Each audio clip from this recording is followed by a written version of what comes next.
incredible patriots. Really an honor, a great one. And I'm thrilled to be here in Detroit with the incredible men and women of our National Guard, very special people. I've had no greater honor in life than to serve as your commander-in-chief. And you are always ready and always there for us and for the President of the United States. You are always there for me, I will tell you. And I'm always going to be there for you. Thank you.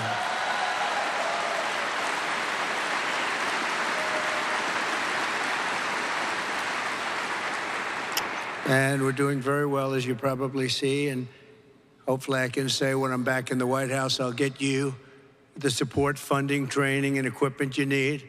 And I will get you the pay raises that you've really deserved for a long time. We'll get it taken care of.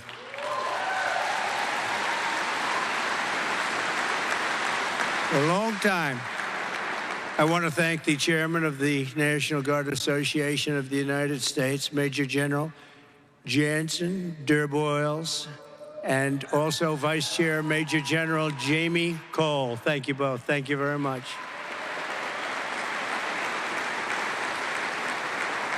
I also want to thank members of Congress, very special warriors and patriots. They're very strong people. They love our country.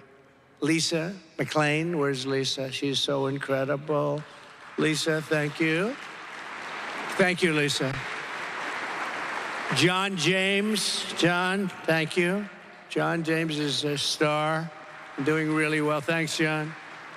Tim Wahlberg and Michael Waltz. Thank you very much, Michael and Tim.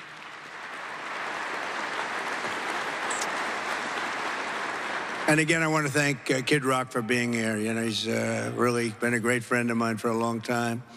Each and every one of the Guard members here today inherits the proud spirit of the citizen soldier, running all the way back to the Minutemen who stood against tyranny at Concord Bridge. Has everybody heard of Concord Bridge? Yes? I think so. You carry forward the legacy of Old Hickory Division that earned more medals of honor than any division in the Army in World War I, and the North Dakota Guardsmen who've walked through hellfire at Guadalcanal.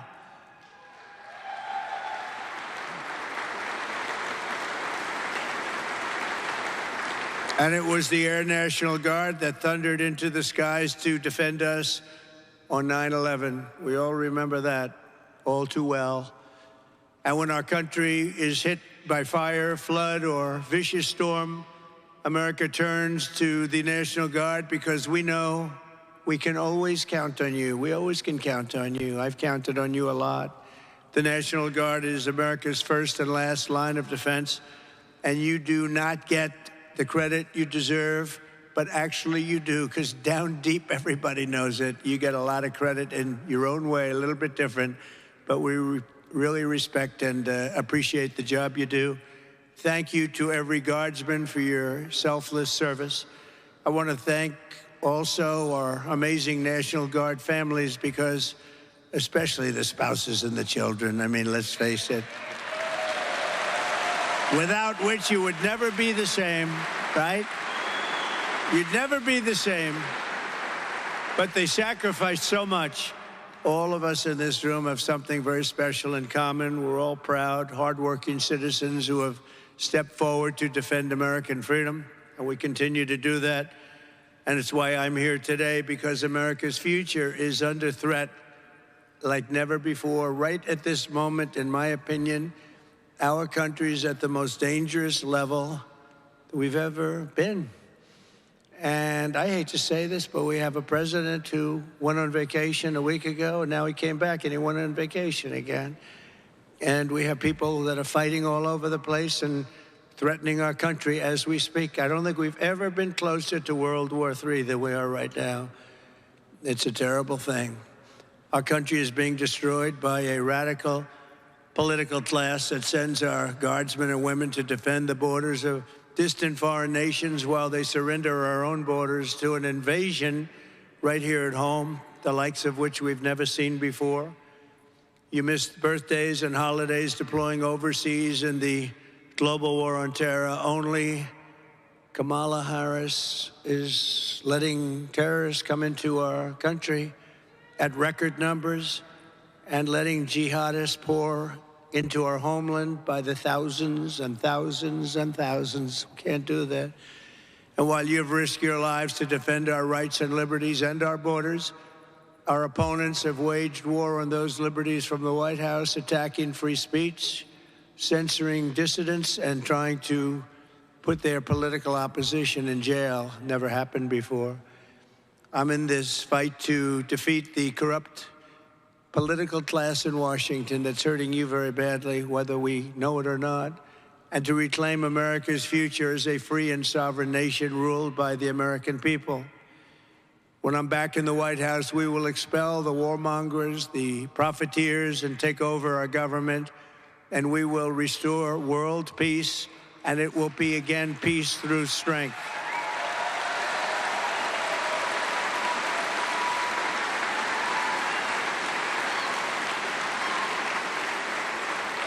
On day one, I will seal the border, and I will stop the invasion of millions of people into our country.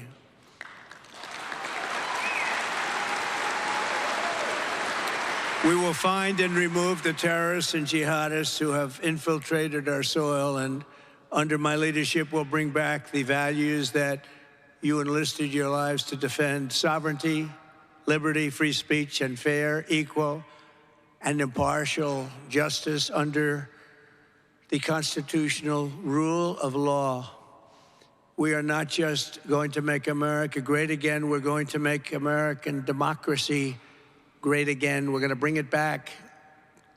My opponent, Kamala Harris, and Tim Walz are promising the exact opposite. They want endless war, open borders, voting rights, and free health care for illegal aliens, Soviet-style price controls, censorship, unlimited migration from terrorist hotspots, and unchecked power for the deep state. This fight is no longer between Democrats and Republicans. This is a fight between communism and freedom. It's a very serious fight. That's why millions of traditional Democrats, including FDR Democrats, JFK Democrats, independents, and old-fashioned liberals, are joining our movement. Our poll numbers are great.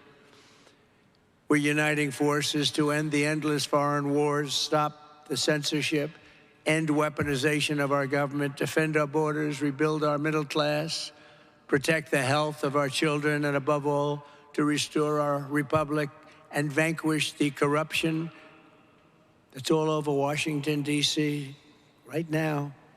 3 days ago, I was honored to receive the endorsement of Robert F. Kennedy, Jr. We're very proud. Thank you.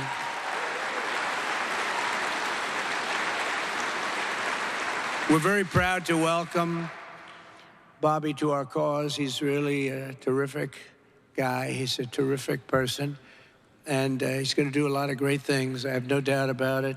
He's got some very good ideas, some ideas that people weren't listening to. It's turned out to be right. And today I'm honored to officially welcome another true American patriot, a 17-year veteran of the Hawaii Army National Guard, a 4-term Democrat congresswoman, very, very popular, the former vice chair of the National Democratic Party and a 2020 Democrat candidate for the United States presidency. You know, she was a very good candidate. Every time she ran, she was good. She did well. She decided to leave. She couldn't take it anymore, but she is very special. And I didn't know this, but she was a lieutenant colonel. That's not bad. Lieutenant colonel. Not bad. I didn't know that. You know, I just found out. I said, put it down. You got to put that down. That's bigger. That's better than all the other stuff I read. But no, she's a special person. She's got great common sense, great spirit. She loves our country, and she loves the people in this room. Tulsi Gabbard. Tulsi, please.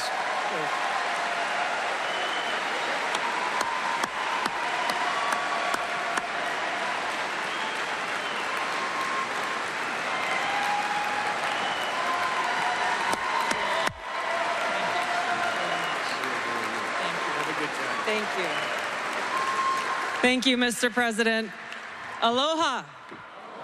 I know we got Hawaii in the house here. There we go.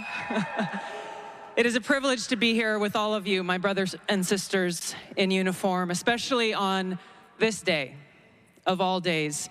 I had the privilege of joining President Trump this morning at Arlington Cemetery, where he joined two Gold Star families and loved ones of Staff Sergeant Hoover and Sergeant G, both of whom were two of the 13 killed in the Abbey Gate attack 3 years ago today in Kabul. And I can tell you, as we were there, as he laid a wreath at the tomb of the unknown soldier, joining these Marines' loved ones, I felt the sorrow that he shared with them in their loss. I felt and saw his sincere appreciation for these servicemen and women who paid the ultimate price and their loved ones who continue to grieve to this day. This is personal for me, as I know it is for so many of you here. This is real. It's not just words. I first deployed to Iraq in 2005 with the Hawaii Army National Guard as a member of Charlie Med.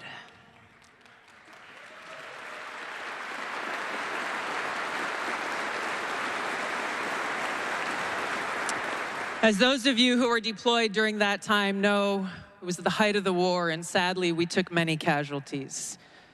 And every day we were confronted with that high human cost of war and that sadness as we boarded the plane when we left, that we were leaving some of our brothers and sisters behind, only to lose others when we got home to suicide.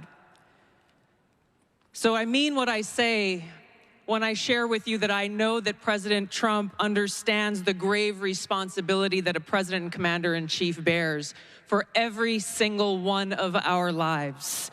Whether you're a soldier, you're an airman, a Marine, sailor, or a coastie, he keeps us in his heart in the decisions that he makes. We saw this through his first term in the presidency, when he not only didn't start any new wars, he took action to de-escalate and prevent wars. He exercised the courage that we expect from our commander-in-chief in exhausting all measures of diplomacy, having the courage to meet with adversaries, dictators, allies, and partners alike in the pursuit of peace, seeing war as a last resort. The truth is, as we head towards our decision as a country in November, the same cannot be said about Kamala Harris. In fact, the opposite is true, and we're living through this reality today as this administration has us facing multiple wars on multiple fronts and regions around the world, and closer to the brink of nuclear war than we ever have been before. This is one of the main reasons why I'm committed to doing all that I can to send President Trump back to the White House, where he can once again serve us as our commander-in-chief.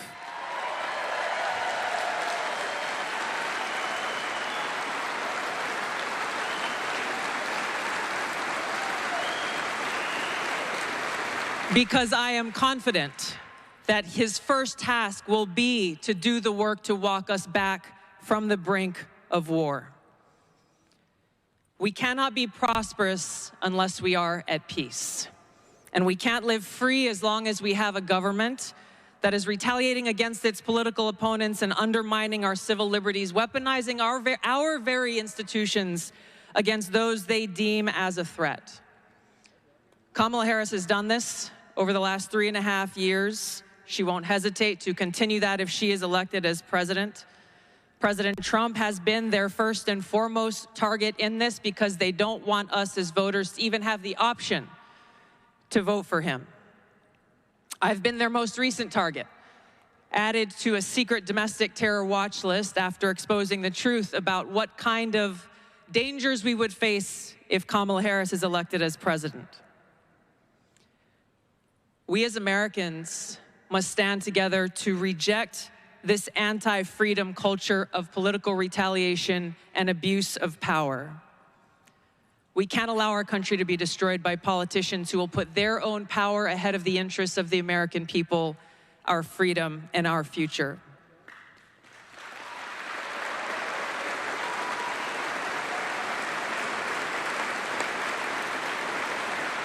I am proud to stand here before you today, whether you're a Democrat, a Republican, or an independent. If you love our country, as I do, if you cherish peace and freedom as we do, I invite you to join me in doing all that we can to save our country and elect President Donald J. Trump and send him back to the White House to do the tough work of saving our country and serving the people. Thank you very much. Thank you very much, Mr. President.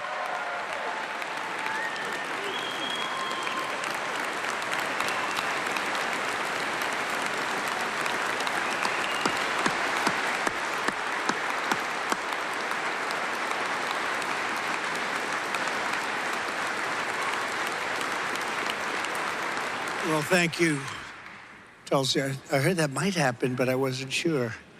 And it happened, because she's really an amazing person. So I look forward to working with Tulsi and everybody in this room, actually. And as Tulsi mentioned early this morning, Tulsi and I were at Arlington National Cemetery with the families of service members who lost their lives in the catastrophic withdrawal from Afghanistan. Not that we withdrew, but the way they did it.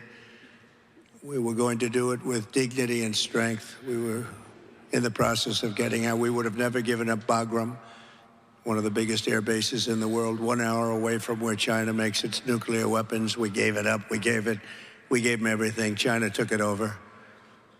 China now occupies it. Can you imagine? The longest, most powerful runways, I think 8 feet of concrete down, and we gave it all up. Spent billions and billions of dollars years ago building it, 1 hour away, and we're gone, and now China occupies it. Today marks the 3-year anniversary of the terrorist attack at Abbey Gate. Now, we say Abbey Gate, a lot of people don't know what that means. It means Afghanistan. That left 13 American service members dead, dozens more badly wounded, and many innocent civilians also killed and injured, hundreds of people killed. Never been anything like it. It's the wrong base. Shouldn't have taken the soldiers out first. Should have taken the soldiers out last. That's where you'd want to be. They took the soldiers out first, and they had a field day at our expense and our reputation. We will never forget those brave warriors who made the supreme sacrifice for our country. They will live in our hearts forever. And to all the Gold Star families, our gratitude is everlasting, will be everlasting always. We will honor their memory by restoring a government that puts the American people first. Caused by Kamala Harris, Joe Biden, the humiliation in Afghanistan set off the collapse of American credibility and respect all around the world.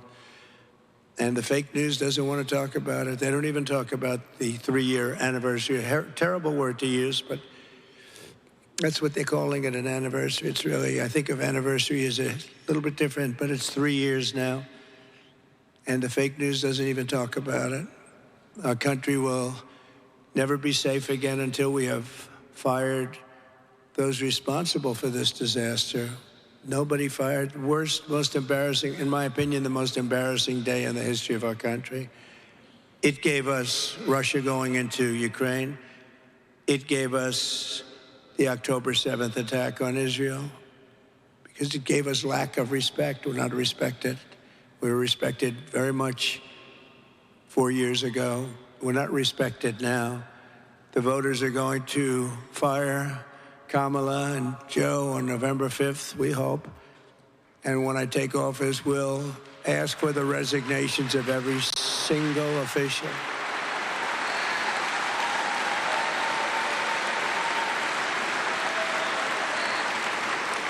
We'll get the resignations of every single senior official who touched the Afghanistan calamity, to be on my desk at noon on Inauguration Day. You know, you have to fire people. You have to fire people when they do a bad job. We never fire anybody.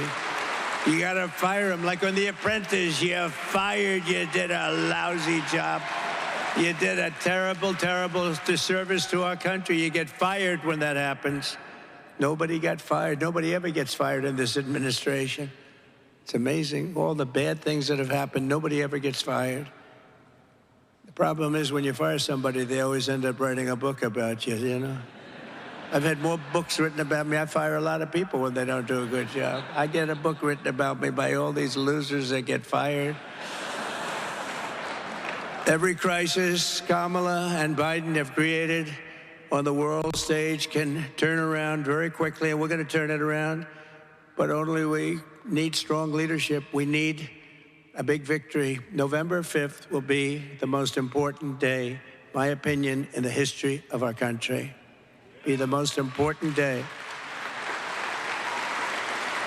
In 4 short years, thank you, under the Trump administration, we rebuilt, you know it better than anybody, rebuilt the U.S. military. We obliterated ISIS. So ISIS was going to take 5 years. Sir, I don't know if you're going to be able to do it in 5 years. 5 years. We have those beautiful jets for $150 million apiece, and they have knives and rifles. I don't understand why. You know, I traveled. You know that. I traveled to Iraq. Late at night, I got in. I traveled. They said, sir, would you do us a favor? What? Close your windows. We're turning off the lights. We're getting ready to land in Iraq at a great base in Iraq. And I went because I wanted to see why we're not winning against ISIS. We've been fighting them for 20 years. And I was told by my Washington, D.C. generals that it will take 5 years. 5 years, sir. I said, I don't get it. And I went there and I met real generals. And you know the story, you probably heard the story, but I had one in particular, Raisin Cane. I said, Raisin Cane, your name's Raisin? Yes, sir, they call me Raisin Cane. What's your first name, Dan? I said, but they call me Raisin, sir. So your name's Raisin Cane? Yes. I love you, this is what I'm looking for. I'm looking for Raisin Cane. And anyway, we sat down and we had a meeting. He said, would you like to rest? No, I don't need resting. Unlike other people that we know, we don't need to rest. He'd rest and then leave. There'd be no meeting. You know, it's just, let's go now. I said, how do we beat these guys, sir? We can do it quickly. I said, no, they say it's going to take a long time. How can you do it? 4 weeks, sir. What? We can do it in 4 weeks, sir.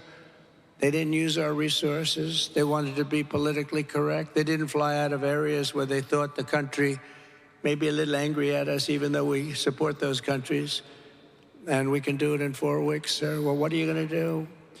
We're going to have auxiliary airports for, military ports. You know all about them. Sort of portables, I think he called them, but they're out in the desert all over the place. We want to use them, and we'll use here. But they wanted to fly from here. And it's a long distance, sir. By the time we got there, we had to come back. I said, so what would you do? He said, well, I'd leave from 7 places, and we'll hit them from the left, we'll hit them from the right, and we'll hit them underneath and on top. We'll hit them so much they won't know what the hell is happening, sir. In 4 weeks, we'll do it, sir. 4 weeks? They said 5 years. 4 weeks is all we need, sir. And that's what it took. Can you believe it? I said, go ahead. I made a couple of phone calls first. I said, is this guy serious? Is he serious? He did it. He knocked it out. He knocked it out. So I can tell you about some of those, what a period of time that was.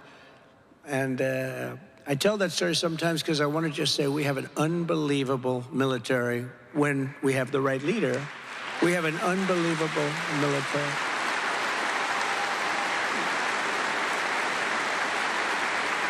Really true. And they're not going woke. Maybe a few people on top are woke, but those guys, they'll never be woke. They could be put in a room and preached to for the rest of their lives, and they won't go woke. and we know them. I saw them. What they did. I saw what they did with ISIS. We knocked out 100% quickly of the ISIS caliphate because we decided to fight. We have the greatest people in the world. We have the best equipment in the world. Now, we did give about $85 billion worth of it to Afghanistan. Do you know that Afghanistan is one of the largest sellers of military equipment in the world? They sell the stuff that we stupidly left them. We left them $85 billion worth of brand new tanks and planes and even goggles. They didn't fight at night. You know why? They couldn't see. Now they can fight at night. It's not even believable how stupid these people were to allow this to happen to our country, and we became a laughingstock all over the world. And we buried 13 soldiers. They never mentioned the 45 soldiers that just were so badly hurt, obliterated, legs, arms, face. They don't mention. We left Americans behind. We left all of that equipment behind. And if we would have left from Bagram, where you have hundreds of acres, as opposed to a small little airport in the middle of the city, where everybody just came in and it was a mess, you wouldn't have had any of the problems. But you should have, again, taken the military out last. If I asked a 5-year-old child, what do you think? Here's the facts. Give them 1 minute. Would you take the military out first or last? Sir, I'd take the military out last, of course. But our guys didn't do that. But I just, it's embarrassing to even talk about it. And I wasn't there. You had another group there. But it's a very big embarrassment because I love the country. I want our country to be respected. And we lost a lot of respect at that moment. And it was so easy. It was so easy because we were getting out, but we were getting out with strength and dignity. Think of it. 18 months, not one soldier was killed under mine. And I spoke to Abdul. I told Abdul, you can't do that. Can't do it. It's going to be bad, Abdul. And he said, Your Excellency, but why do you send me a picture of my house? Oh, did I send that to you? I didn't. Did I send you a picture? Did I send you a picture? I don't remember that, Abdul. But and honestly, he was fine. 18 months, they were knocking out our soldiers one by one, especially under Obama, Barack Hussein Obama. They were knocking out our soldiers one by one, snipers. We didn't have one soldier killed, even shot at, in 18 months. And then these guys took over, and big lack of respect. But they had a lot of respect for us during that period. Think of that. Isn't that amazing? Not one soldier was shot at, let alone killed. Nobody killed. But I'm proud to be the first president in decades who started no new wars. And the reason I started no new wars is they respected the people in this room. It's true. You don't want to have wars.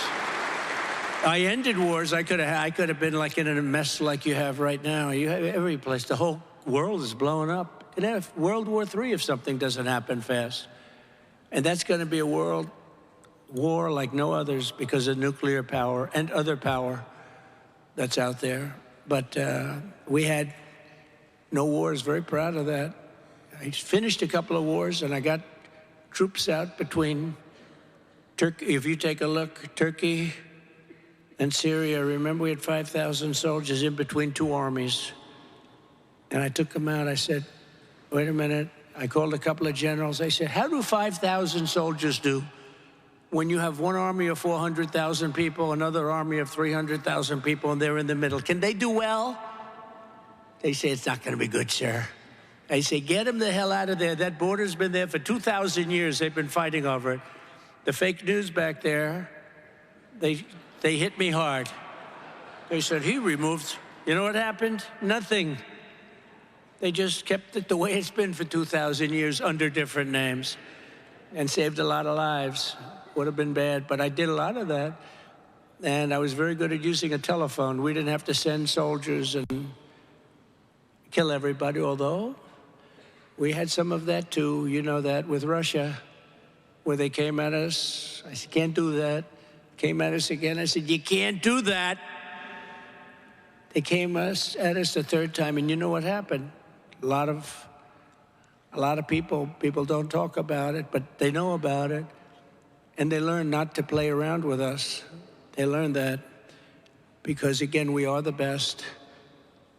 But we're not going to be the best for long if it keeps going like it is right now. Before I even arrive at the Oval Office, shortly after I win the presidency, I will have the horrible war between Russia and Ukraine settled. I'll get it settled very fast. I don't want you guys going over there. I don't want you going over there. And I'm the only candidate in this race who can make this promise. I will prevent, this is for the spouses, I will prevent World War III. Nobody else is going to prevent it. You're going to end up in World War III. Look at what's going on right now with Ukraine. They're surging into Russia, okay? You're going to end up in World War III, and it's going to be a bad one. When I'm president, America will be respected again, respected like never before. They were respected 4 years ago. You know, Viktor Orban from Hungary, prime minister, he's known as a very tough leader, tough man, good man, but a tough man, but one of the toughest in Europe. And they asked him a little while ago, why is it that the whole world is blowing up? He says, because President Trump isn't the president of the United States. If he were the president of the United States, none of this stuff would be happening right now, none of it at all. And I believe that's true, that's true. For that to have happened is crazy. I'll take immediate action to restore our depleted military. You know, we don't have any ammunition again. Do you remember when I first came in? They said, sir, right? I see that guy. Sounds like you were pretty much involved with trying to fill it up. I like that guy. I don't know who the hell he is. Stand up. Let me see. Stand up. He's like central casting. But come on, stand up right there. That's good. I like that guy. It's true, though. True. We had no ammunition. I took over. They came to me, sir, how are we doing militarily? We have a problem, sir. What is it? We have no ammunition. That's a lousy thing. You know, you're running a country. We got enemies. And, you know, if you have the smart president, you'll be able to do fine. But you don't want to tell your enemy you have no ammunition. I don't want to tell President Xi of China we don't have ammunition. But before that, they came out with a report, before I got there, saying that the United States has no ammunition. I said, who would release a report like this? Even if it's true, you don't talk about it, right? We do a lot of reports that are stupid reports, like a report that came out a couple of weeks ago that we would lose in a war with China. You saw that report? We're not going to lose in a war with China. That we would lose in a war with China. How stupid are these people that would put a report like that? If you feel we're a little weak, you got to strengthen it up. But you don't do reports that we're going to lose to China in a war. Stupid people do that, like the people that are in office right now.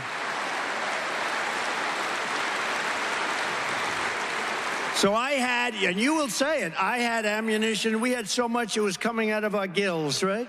I had ammunition. Oh, I said, what the hell do we do with all this ammunition? We had so much, and now we don't have ammunition again. We gave it all away to different groups, but mostly into Ukraine. And we don't have ammunition. We had so many missiles, we didn't know if we could fire them all. We had to hire teams of people, even the concept. We had so much. Warehouses were full. We took new warehouses. And now we're back to a point where we have no ammunition again. These people are just so destructive. So, you know, I always look for good words. Highly sophisticated. I'm highly educated. I like sophisticated words, but there's only one word I get. They're stupid. They're stupid people. I'd like to say, I guess you could say incompetent. Sounds maybe a little better. I don't know. Which is better, being stupid or being incompetent? Because they're both. So we have no ammunition again, but we'll get it taken care of. Boy, oh boy, can you imagine if they wanted to go after us? Can you imagine that? And we're saying they have no ammunition. This was just released a little while ago. We give so much of it away. We never get anything for it either. You know, Europe, by the way, is much more and should be much more concerned, obviously, with the Ukraine situation than us. But we've spent $150 billion more. Why do we spend $150 billion? Why aren't they going to equalize? They should equalize. I told them, I said, you got to equalize. They don't like, you know, then I read, Barack Obama is much more popular than Donald Trump. Of course he is. He said, we'll spend all the money. I say, you got to pay up. And that's what happened. I got NATO to pay up hundreds of billions of dollars. But then, you know, now we've lost it again because I'll bet you nobody's ever asked Europe to pay up. They don't even ask. I'll bet you that nobody said to Europe, you know, we're 150 billion more than you. They have about the same size economy when you add all of the different nations up as us. And nobody has said to them, got to pay up. I did that. I was with NATO. They were way behind. Of the 28 nations, almost all of them were not paid. Other than that, they were doing quite nicely, thank you. But we had like 7 that were paid, and the rest weren't. And Obama came in, made a speech. Bush came in, made a speech. I came in and said, you guys owe us a lot of money because we were spending our money. So think of it. They take advantage of us on trade because they are horrible to us on trade. The European nations, horrible. They don't take our farm products. When was the last time you saw a Chevrolet in the middle of Germany? Maybe never. I said to Angela, do you have any Chevrolets or Fords in the middle of Munich? No, I don't think so. But we have plenty of Mercedes-Benzes and BMWs and Volkswagens, millions and millions of cars. So they get us in the military, then they get us on trade. So on top of everything else, it's not a good way. So I was straightening it all out. It was getting straightened out very quickly. And very interesting, though, I said, who would do this? Who would do this? Hundreds of billions of dollars we lose in the defense of Europe. All I say is, let's equalize, we'll help you. But you owe us $150 billion. And during one meeting, I remember NATO, one of the heads of one of the countries, I won't embarrass him by saying which one, but we had 28 countries gathered around the table. It was sort of a semi-secret meeting, which nothing's secret in this world, but some of the press didn't want to report it because it was a good story. But one of the leaders stood up and said, so does that mean he wasn't paid? He owed us billions. Does that mean if we don't pay you, you're not going to defend us against Russia? I said, that's what it means. Are you saying you're delinquent? Well, I don't know about that word. That's a real estate word. Very simple word. It means you're not paid. You're saying you're delinquent. Yes, let's say we're delinquent. Will you defend us? I said, absolutely not. I took so much heat from the fake news media. Now, if I said, yes, I will defend you, they're not going to pay. What happened is hundreds of billions of dollars came pouring in because I said that. Hundreds of billions of dollars came pouring in. And they have money, but this should not be happening. This mess that's going on over there now is very dangerous, and it shouldn't be happening. I'm the one that got them the money. Literally hundreds of billions of dollars came right in. Guys that were not paying for years, but other presidents never even asked them for the money. They'd make a speech and leave. I was getting ready to make a speech. I said, let me see some statements. I looked at them and said, nobody's paying. We paid for everybody. You know, we were keeping it solvent. One of my proudest achievements in my first term was to create Space Force, the first new branch of the armed forces in over 70 years. It's a big deal. Now that Space Force is up and running, I agree with your leadership. You want this very badly, but I agree that the time has come to create a Space National Guard as the primary combat reserve of the U.S. Space Force. Very good, right? Very good.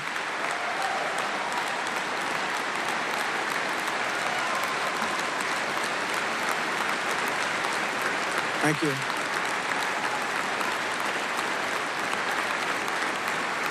Thank you. So as president, I will sign historic legislation creating a space National Guard into law. I spoke to somebody that's a great guy, very much a fan of yours, Marco Rubio. I said, what do you think? He said, I love this. I love it. I love it. So we're going to do that. Space Force has been very important, very, very important. When I did that, the other people came in, they wanted to end it, and they were just hammered because people realized how important. We were getting just destroyed in space, and now we're leading. We are leading with all of the major metrics in space. Russia and China were killing us because we didn't really have a focus on it. And once you did that, we have a focus, and now we're leading in space. Throughout the armed forces, we will make a historic investment in building a U.S. military for the 21st century, investing heavily in drones, robotics, artificial intelligence, hypersonics. You know, hypersonics was us. Somebody stole the stuff, and Russia ended up making them. But we're making them now. But Russia ended up making that super speed missiles. They go about 7 times faster than a regular missile, which is quite fast. And we're going to build a great Iron Dome for missile defense around our nation.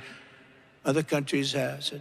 Israel has it. You know, Ronald Reagan wanted this many years ago, but we didn't have the technology at that point. But now we have the technology, so we're going to do the great Iron Dome, and it's all going to be built in our country. We're going to build it right here.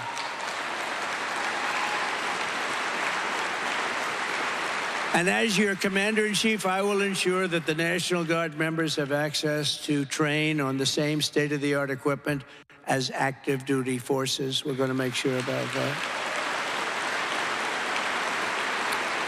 And I'll also get you reinforcement for allies abroad, making them pull their weight. They have to do that, and they have to pay their fair share, as I was saying. And for years, all of these NATO countries spent far less than 2% of GDP on their militaries, leaving our forces overstretched. We were the ones making up the difference and paying for it. To make up for shortfalls and help deter threats, I'll insist that every NATO nation must spend at least 3%. You have to go up to 3%. 2% is the steal of the century, especially when we're paying for it. You know, we pay for them. It's just not even believable. For most NATO countries, this will represent a defense budget increase of about 30%. And of course, if you take a look at their numbers are starting to dwindle because of all the money they're spending in Ukraine. Starting on day one, I will confront the recruiting, retention, and moral. When you talk about the crisis that you have a morale crisis, because I think it's a country crisis. I think morale is about the leader of the country. I really do. I think, you know, you can only do so much. They have to be proud of their leader. They have to be proud of their country. They have to believe in their country. They have to believe in the American dream. Or you're going to have a morale problem, and that's what you have. You have a morale problem.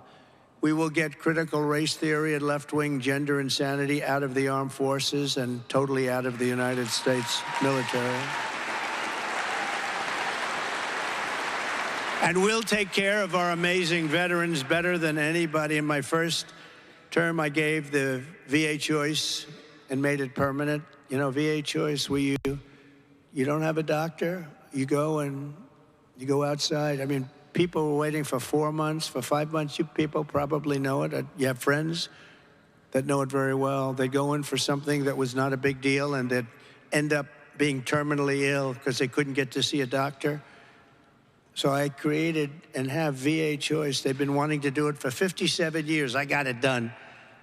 Passed in Congress. And as you know, they now go in, if they can't get rapid service, we call it rapid service, then they go to an outside doctor, they get themselves fixed up, and we pay the bill. And it's been great. It's been great. But I understand that Biden wants to terminate it. He wants to go back to the old system where you wait for 9 months and then you die. It's not even believable. No, they want to terminate it. Now, after this speech, they won't. You know, every time I come in and say what really bad things, they end up, like I said, no tax on tips. It caught on like crazy. No tax on tips. This doesn't affect you guys. You're not big for tips, okay? You don't need tips. But there are a lot of people that no tax on tips is a big deal. And I said, no tax on tips. I went 2-3 months. All of a sudden, she's making a speech. And they were just the opposite. They were going after tip income, which is pretty hard to go after, in all fairness. And she's making a speech. She goes, oh, and by the way, no tax on tips. And it didn't play well for her. But they do that. Now on VA choice, you watch what's going to happen. They'll end up saying, oh, we want to keep VA choice. But they don't. They're not competent, and they don't. But VA choice has been one of the great, and the other is VA accountability. Do you know what that is? VA accountability. The veterans had some horrible, horrible people in there, sadists, bad people. They treated our veterans very badly because they weren't in prime time. You know, in prime time, they wouldn't have talked to them that way. But they weren't in prime time. And they were sadists and a lot of other things, thousands, 9,000 of them. And it was a shocking act of betrayal. We had to fire. We fired 9,000 people that were bad, and we replaced them with good people. And then Kamala and Biden gutted those reforms after they got in, and they tried to reinstate many of the people that were fired for good reason, because they weren't treating our veterans. They were sadists in many cases, vicious people. And then they gave them the option to come back or get a massive $200 million buyout. Can you believe this? Of people that treated our veterans badly. You know, I had the highest number, 92% approval from our veterans. It's the highest number by far ever. Now it's in the 40s. And it didn't take long to get there, but we had 92% approval rate from our veterans. Upon my inauguration, we will take the sadists that Kamala Harris let in and escort them from the VA hospitals and get them the hell out of our federal buildings and away from our great men and women. Because those who mistreat our veterans will not be protected. They will be terminated. We're going to terminate them. We're going to get them out. Can't believe we have to do it. It's like I have to say it a second time. Under Kamala Harris, American veterans are treated worse by far than illegal aliens. Illegal aliens are treated. You ever see them? They stay in hotels. We have veterans sleeping on the street, and inside luxury hotels, you have people that came into our country, many from prisons, many from mental institutions, many terrorists, and they are treated better than our veterans. They don't care about our veterans. As borders are, Kamala has spent over $1 billion of taxpayer money to house illegal aliens and foreign migrants in some of the most expensive housing and hotels anywhere in the country. Meanwhile, more than 41,000 homeless American veterans are living in squalor on our streets. I mean, I hope you people are going to remember this, because it's terrible. What's going on is terrible. You know, we become the Republican, I call it the party of common sense. We want to have strong borders. We want to have fair elections. Like, it would be nice if somebody votes and the vote actually counts, you know, little things like that. But we got to have borders. We can't let millions of people come into a country. I called it an invasion. You know, I got the wall built by using military funds. I said, our country is being invaded. And I was able to do it. We won 11 lawsuits. Everybody sued me. Crazy Nancy Pelosi sued me. She was always saying, she's crazy as a bedbug, that one. She's nuts. She's a nut. But at least Joe Biden likes her a lot. No, I don't think so. Think he's angry? He fights for a year and a half in a primary system. He ends up getting 14 million votes. And they have somebody that didn't get one vote. She was let out sooner than anybody. She never made Iowa the first state, never made it. She was the first one out of 22 people to quit. And she's now the nominee of the party. I mean, explain this, please. When I take office, I will sign an executive order to stop every penny that Harris has been spending on the shelter and transport of illegal aliens, and we will redirect that money to provide shelter and treatment for homeless American veterans.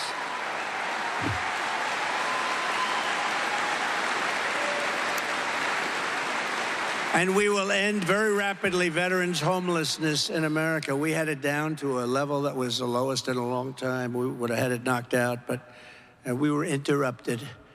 As you know, Kamala's border invasion has directly impacted thousands of National Guard families. I'll tell you what, African-American families, Hispanic American families, their jobs are being taken. Unrelated to you, but their jobs are being taken. What's happening at our border, and she's in charge. And now she sort of said, well, I wasn't really involved too much with the border. I wasn't involved. And even better, now she's saying, oh, well, we actually had strong borders. You know, if they say it enough, even though we had probably 20 million people, more than 20 million people, but they figure if you say it over and over again, our borders were strong, our borders were strong, and these are people that are not into it, maybe like us, maybe like me, certainly. Nobody's into it like me. I had a nice life until I did this, you know that? I had a nice, very beautiful life. But I wouldn't change it. They said, would you have done it again? I said, absolutely, because we're going to make America great again. We already did, and we're going to do it again. But last Thanksgiving, thank you. Last Thanksgiving, I visited the southern border near McAllen, Texas, where patriots of the Texas National Guard were doing the job that Harris refused to do. She refused to do it. In fact, when our guardsmen put up razor wire and buoys to stop illegal crossings, Kamala and Joe Biden, Crooked Joe, sued to take those defenses down. You know that, right? How about where they say, no, we have a strong border, they don't, it's so bad. But then we find out that they flew almost 1 million people in over the border. They flew. That stops all of their, I shouldn't say this, because if there's a debate, it would be nice to surprise her with that one.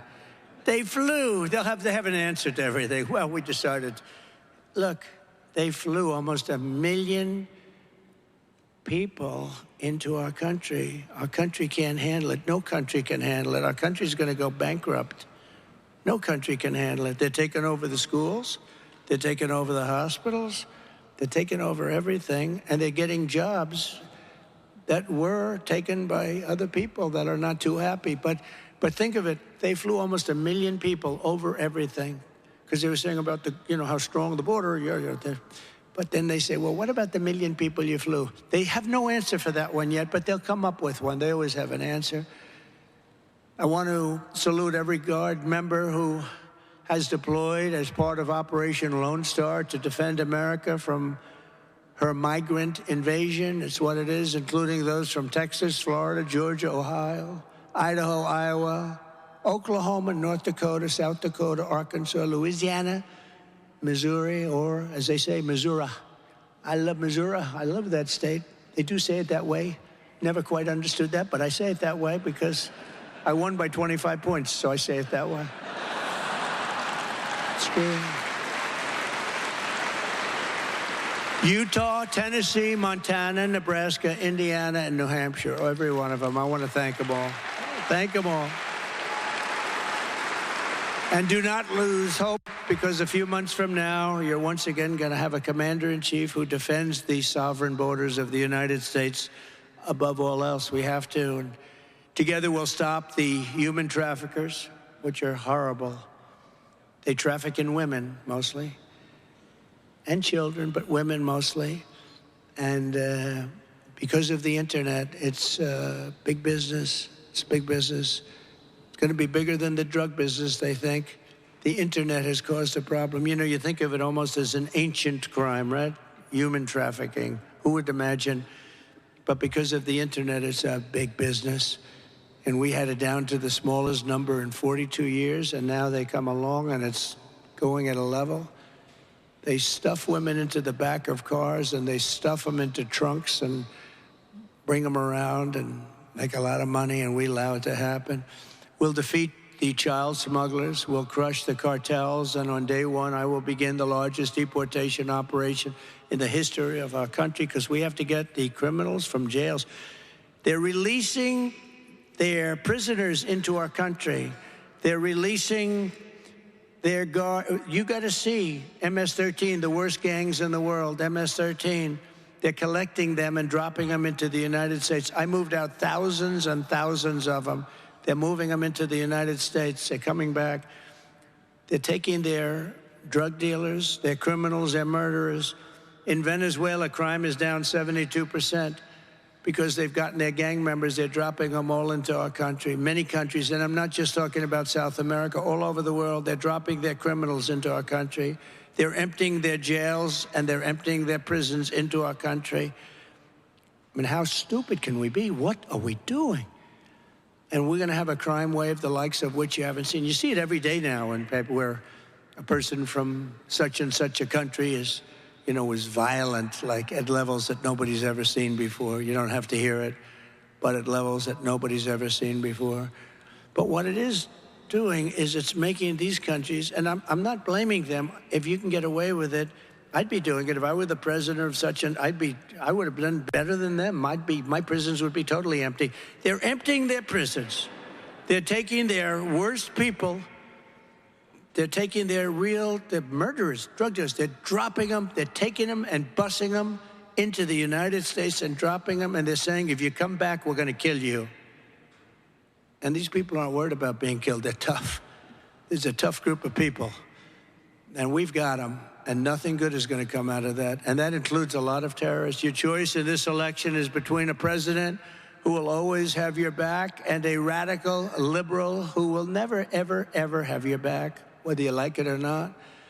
In 2020, when the left-wing mobs came from all over to burn our cities to the ground, Kamala stood with the looters and rioters and raised money to bail out violent criminals all over the jails of Minnesota. She came with money to bail them out. Kamala's running mate, his nickname is Tampon, Tim, but I wouldn't say that, because this group is a little more low-key than the ones I'm used to speaking before.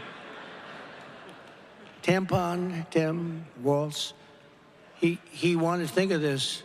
He signed a bill mandating that every boy's bathroom has tampons in it. I don't think that's good. It's not good.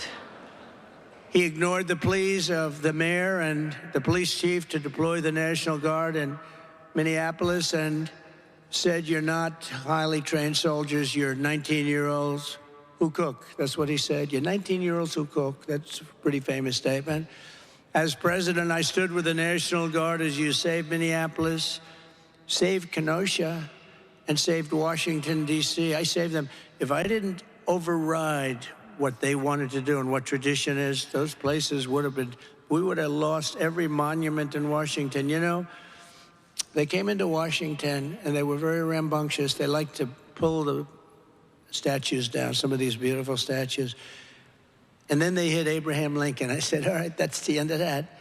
And I found there was a bill from the early 1900s. We don't do bills like that anymore. This said, if you touch government property, statues, monuments of any kind, you will serve 10 years with no probation, no early getting out. You go to jail for 10 years.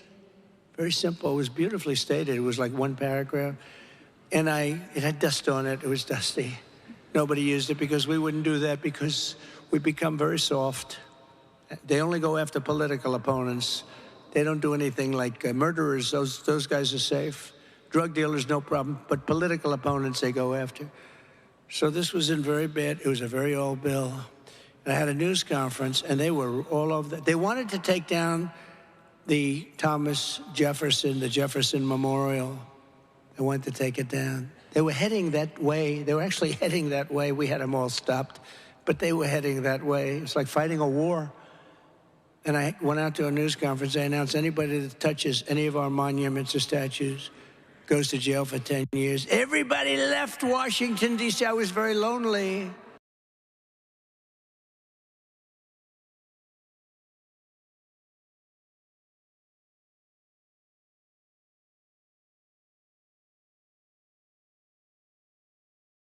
And that stopped. We got to stop. We got to stop quickly. They all left immediately, and they haven't come back, although the other day you see them starting to do it again. They're taking the spray paint and they're spraying those gorgeous limestone tigers and all of the different things. You know, when you spray limestone, you'll see it in 100 years from now because it's a very porous stone. And they were spraying the hell out of it. They were burning the American flag. I want to get a law passed. Everyone tells me, oh, sir, it's very hard. You burn an American flag, you go to jail for 1 year. Got to do it. We got to do it. They say it's not constitutional. They say, sir, that's unconstitutional. We'll make it constitutional. We're going to make it constitutional. But you burn an American flag, you go to jail for 1 year. That was terrible, what happened at the convention in Chicago. They're burning American flags all over the place, and the fake news doesn't want to show it. I will proudly stand with you in defense of law and order.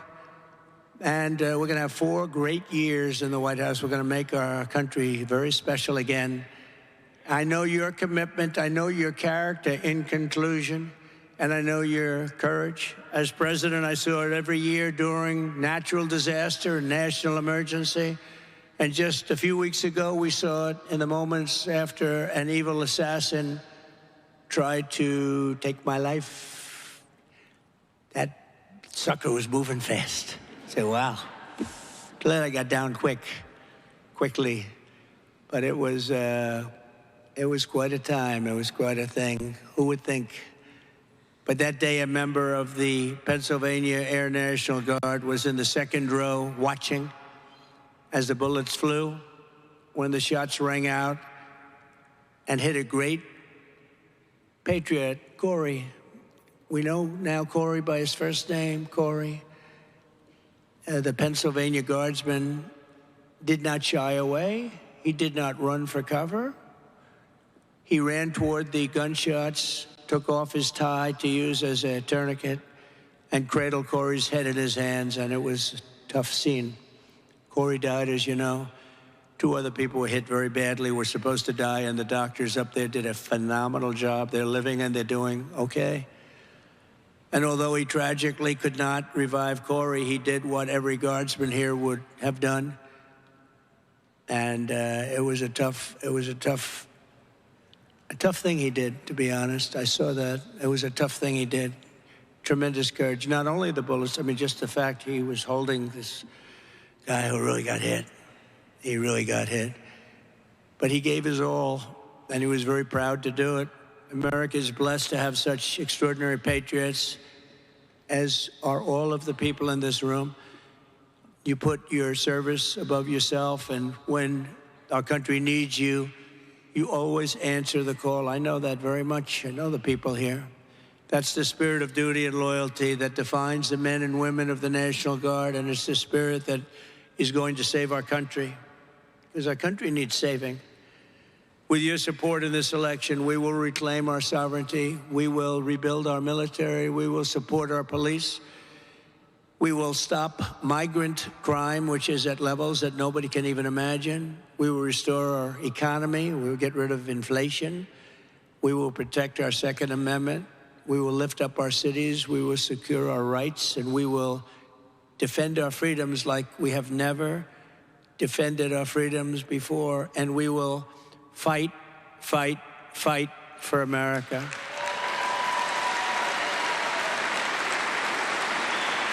Thank you.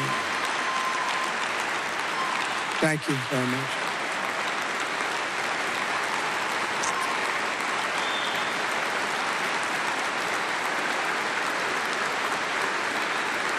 Thank you very much. So, just in closing, you've never let me down, never. You've always been there for me when we had emergencies, when we had a crisis, and I'm going to always be there for you, and I can promise you this, together we will make America great again. Thank you. God bless you all. Thank you very much. God bless you all. Thank you. Thank you, man.